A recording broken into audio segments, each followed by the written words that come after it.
আপনি কাউকে ব্লক করেননি, আনফ্রেন্ডও করেননি, কিন্তু হঠাৎ দেখলেন সে আপনার পোস্ট দেখতে পাচ্ছে না, আপনার স্টোরি আসছে না, আপনার অনলাইন উপস্থিতিও যেন তার কাছে অদৃশ্য।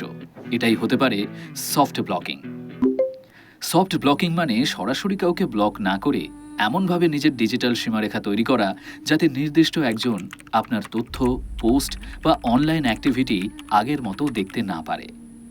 ধরুন, পাশের বাড়ির কাকু প্রতিদিন আপনার সোশ্যাল মিডিয়া দেখেন, আপনি জানেন, কিন্তু সরাসরি ব্লক করলে সম্পর্ক খারাপ হতে পারে।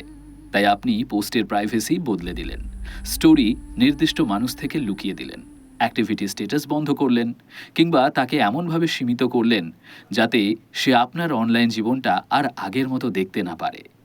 এটাই সফট ব্লকিংয়ের মূল ধারণা।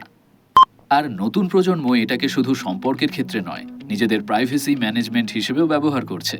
কারণ আজ নজরদারি শুধু ক্যামেরায় হয় না, কে আপনার স্টোরি দেখলো, কখন আপনি অনলাইন এলেন, কোথায় গেলেন, কার সঙ্গে আছেন, কি পোস্ট করলেন, এসবও একটা ডিজিটাল ফুটপ্রিন্ট। তাই অনেকেই এখন ব্যবহার করছে restrict, hide story, close friends, activity status off, private account কিংবা ফলোয়ার রিমুভ করার মতো ফিচার। সবচেয়ে মজার ব্যাপার কি জানেন? আগে প্রাইভেসি মানে ছিল আমার ঘরের দরজা বন্ধ, এখন প্রাইভেসি মানে আমার ডিজিটাল দরজার চাবি কার হাতে থাকবে। তবে সফট ব্লকিং মানে কাউকে ফাঁকি দেওয়া নয়। অনেক সময় এটা নিজের মানসিক শান্তি, ব্যক্তিগত পরিসর আর সীমারেখা রক্ষা করার একটা উপায়।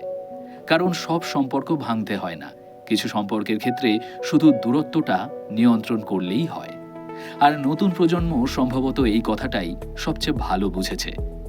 সবাইকে ব্লক করার দরকার নেই, কখনো কখনো শুধু তাদের আপনার জীবনের দৃশ্যমানতা কমিয়ে দিলেই যথেষ্ট।